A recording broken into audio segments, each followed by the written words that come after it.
tout le monde, je vous retrouve aujourd'hui pour une vidéo J'ai lu. Je vais vous parler de Phobos 2, puis le journal de Gurty 2, ensuite ce sera des cailloux à ma fenêtre, et enfin je vous parlerai de Essie. Commençons avec l'incroyable Phobos tome 2 de Victor Dixon, publié aux éditions Robert Laffont dans la collection R. Je ne vous spoil rien du tout du tome 1, je vais vous donner le résumé du tome 1 tout simplement. Donc Phobos, c'est l'histoire de 6 garçons et 6 filles qui sont envoyés sur Mars et qui chaque semaine vont rencontrer quelqu'un du sexe opposé, et du coup ils vont devoir se marier pour repeupler Mars. Donc le principe, c'est qu'à travers ces rendez-vous dans la fusée spatiale qui va les emmener sur Mars, ils fassent connaissance, ils fassent des listes de cœurs et ils choisissent avec qui ils vont passer le reste de leur vie sur la planète Mars. Et tout cela est filmé intégralement pour être transcrit sur la chaîne Genesis,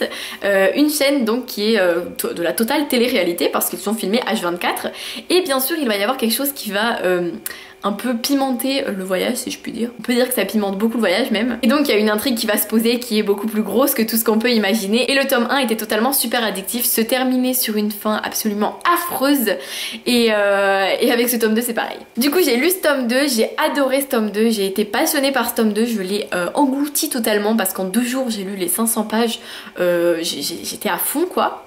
Je l'ai lu avec Marine de la chaîne Tartine aux pommes, donc j'étais ravie de faire cette lecture commune avec elle parce qu'on a pu toutes les deux se lamenter en le finissant et en se disant mon dieu mais c'est trop long, 1 mois. Mais j'ai vraiment bien fait d'attendre de le lire 1 mois avant la sortie du tome 3 parce que je pense que si je l'avais lu cet été j'aurais beaucoup souffert. Là je n'ai jamais, enfin ça fait vraiment super longtemps que je n'ai pas autant attendu un livre que Phobos 3, c'est incroyable, j'ai tellement hâte de le recevoir, vous imaginez même pas quand je vais le recevoir, ça va être la petite danse de la joie, ça va être wallah les lectures, on se barre, je commence Phobos 3 ce soir. Je pense que vous connaissez donc mon amour pour cette saga et dès que le tome 3 sera sorti et sera englouti par moi-même, je vous ferai une vidéo sur la saga des 3 tomes parce que c'est une saga qui mérite une vidéo pour elle toute seule. C'est un auteur français, il a fait quelque chose qui pour moi est à la hauteur de toutes les grosses sagas américaines que les gens adorent, donc Phobos doit être connu vraiment à ce point tellement c'est génial. Moi j'adore, je suis fan, les personnages sont toujours aussi attachants dans ce tome-ci, on apprend parfois à mieux les connaître et j'apprécie beaucoup, mais surtout il y a toujours autant de suspense, il y a toujours autant d'intrigues, l'auteur mène son histoire à la perfection et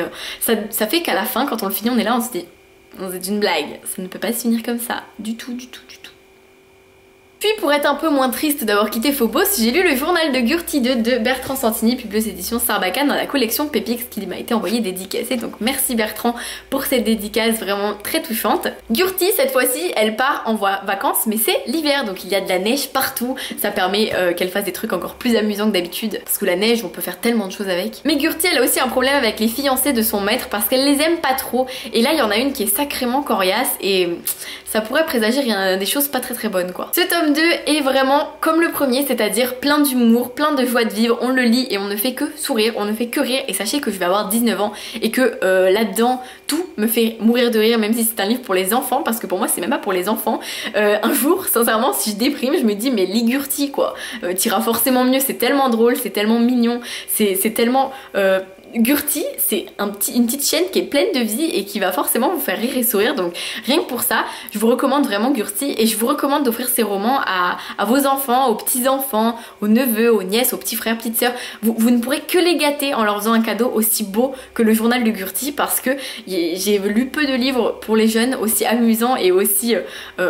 tout frais et tout joyeux et tout mignon et tout génial. Puis j'ai lu Des cailloux à ma fenêtre de Jessie Magana, publié aux éditions Talent Haut, le premier livre et le deuxième, enfin en même temps, de la collection Les Héroïques. C'est une nouvelle collection des éditions Talent Haut, une collection que j'apprécie déjà beaucoup par rapport à ce premier livre parce que ce sont des romans qui sont assez engagés, qui parlent de sujets très importants. Ici c'est l'histoire de Marie qui a 16 ans et qui vit sur une île qui est à gauche de la Bretagne, vous savez la France, la Bretagne, il y a une petite île en fait à côté et elle vit sur cette île et durant la guerre il y a énormément de personnes de cette île qui vont partir à Londres pour soutenir le général de Gaulle et Marie elle n'aime pas trop se dire qu'elle ne sert entre guillemets à rien et un soir elle va recevoir des cailloux à sa fenêtre et c'est comme ça que va commencer son engagement dans la résistance. Donc c'est un roman qui est très beau, qui est très bien traité parce qu'on a beau lire et relire des livres sur la Seconde Guerre mondiale, ici c'est quelque chose de tout nouveau. Comme l'a dit l'auteur, elle avait envie de montrer le destin de 2 personnages qui ont été engagés, qui ont bataillé pour faire partie des gens qui ont aidé la France mais qui certainement n'ont pas eu la place pour qu'on parle d'eux,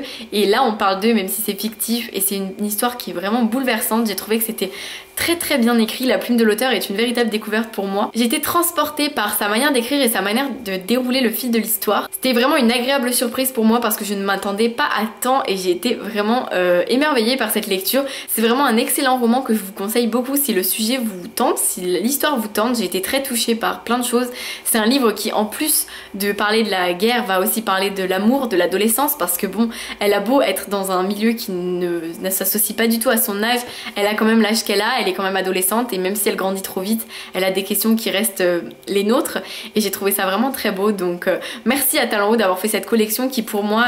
est une très bonne idée et qui mérite d'être vraiment découverte. Donc n'hésitez pas si vous voulez un livre qui change mais qui parle de la résistance, qui parle de personnages de notre âge, c'est vraiment un très bon roman. Et enfin je vous parle du nouveau roman de Rebecca Donovan qui est Et si, publié aux éditions Pocket Jeunesse. Je suis trop heureuse parce que je ne sais pas si vous savez mais j'ai fait une vidéo sur la trilogie Ma raison de vivre de la même auteure, une trilogie que j'avais beaucoup aimée malgré quelques défauts quand même assez conséquents, mais c'était quand même une trilogie que j'avais adorée parce que j'étais très attachée au personnage. Et ici on retrouve le talent de Rebecca Donovan pour nous rendre accro à ces histoires, mais ici ça a été encore plus intense pour moi personnellement. Quoique je dis ça, mais à chaque fois je dis ça, mais au final Ma raison de vivre, chaque tome je les ai dévorés en 2 jours alors qu'il faisait 600 pages. Là aussi je l'ai dévoré en 2 jours alors qu'il fait presque 500 pages, mais il est trop génial. C'est l'histoire de Cal qui va retrouver Nicole alors qu'ils vivaient à des milliers de kilomètres l'un de l'autre. Et Nicole c'est la fille qu'il n'a jamais réussi à se sortir de la tête parce qu'il l'aimait énormément quand ils étaient enfants et qu'ils jouaient ensemble. Sauf que cette fille, elle dit qu'elle s'appelle Niel et elle prétend ne pas du tout connaître Cal, mais Cal il se dit c'est pas possible, je la connais vraiment, ce visage, sa manière d'être. Et en même temps non, parce que c'est vraiment le visage qui lui rappelle Nicole, parce que sa manière d'être a totalement changé, même si certaines choses peuvent faire penser à elle, on sait pas trop. Du coup il y a un mystère, est-ce que c'est vraiment Nicole? Et si c'est Nicole, qu'est-ce qui lui est arrivé? Pourquoi est-ce qu'elle prétend être quelqu'un d'autre? Donc c'est le livre d'un point de vue d'un homme, de Cal, et j'ai beaucoup aimé ça parce que ça permet un peu de changer, parce que c'est assez rare le point de vue d'un homme, en général c'est alterné homme-femme, mais c'est vraiment rare homme, vraiment que homme, et ici c'est majoritairement le point de vue de Cal, avec parfois quelques souvenirs d'enfance de certains personnages, mais ça je ne vous en dis pas plus. Et en fait je vois pas comment vous parler de ce livre sans vous en dire trop, donc je ne vais pas vous en dire trop du tout, je vais juste vous dire que j'ai été totalement fascinée par la manière de faire de Rebecca Donovan qui fait que nous sommes là et on se dit je ne peux pas lâcher ce livre parce que dès le début on se fait happer par l'histoire, par les personnages, il y a vraiment un mystère énorme qui plane, il y a plein d'éléments qui s'ajoutent au fur et à mesure, mais on se dit mais où est-ce que ça va nous mener, parce que on a des hypothèses, puis ça s'avère être faux, puis ça s'avère être vrai, puis finalement c'est faux, puis peut-être qu'à la fin ce sera vrai. Et moi j'ai trouvé ça juste passionnant, j'ai trouvé que c'était une sublime histoire d'amour parce qu'il y a vraiment une histoire d'amour au cœur de tout ça, mais c'est vraiment bien mené, c'est pas gnangnan, c'est beaucoup moins gnangnan que Ma raison de vivre, là où j'avais trouvé que c'était un défaut. Ici je trouve qu'il n'y a que des qualités, j'ai vraiment beaucoup apprécié l'histoire. C'est un style qui est assez simple, certes c'est pas écrit de manière poétique, mais c'est quand même un style qui va vous faire accrocher, donc pour moi ça c'est déjà talentueux parce qu'on se retrouve totalement accro à l'histoire et c'est le principal. Moi les personnages je les ai beaucoup appréciés, je me suis beaucoup attachée à eux, parfois même on a tendance à s'identifier à certains qui ont certains problèmes à l'adolescence qui peuvent être les nôtres. Et puis Cal est un personnage que j'ai beaucoup apprécié, être du point de vue d'un garçon, c'était vraiment une expérience que j'ai aimée. Et c'est un personnage qui n'est pas cliché, et les clichés sont assez éradiqués dans ce livre, ce que j'ai beaucoup aimé parce qu'en général dans les romances jeunes adultes parfois il y a quand même des clichés qui perdurent, ici pas du tout, donc ça aussi j'ai beaucoup aimé et c'était quelque chose un roman vraiment touchant. Et moi ça m'a bouleversée, à la fin j'avais les larmes aux yeux, c'était vraiment éprouvant et j'ai trouvé cette histoire sublime, donc moi je vous le recommande beaucoup si le résumé vous donne envie, mais fermez les yeux et foncez quoi, vous pourrez pas être déçus, j'en suis persuadée. Voilà, j'avais vraiment envie de vous parler de ces 4 livres qui sont tous les 4 merveilleux à leur manière, je suis ravie de vous faire un j'ai lu qui soit totalement positif. Sur ce, je vous fais plein de bisous et je vous dis à très vite pour une nouvelle vidéo, j'ai plein d'idées en tête là, donc je pense que j'ai enfin réussir à être un peu régulière, mais je ne dis pas ça parce que sinon ça va encore être la catastrophe. Sur ce, je vous souhaite de très belles lectures et je vous dis à très vite pour une nouvelle vidéo.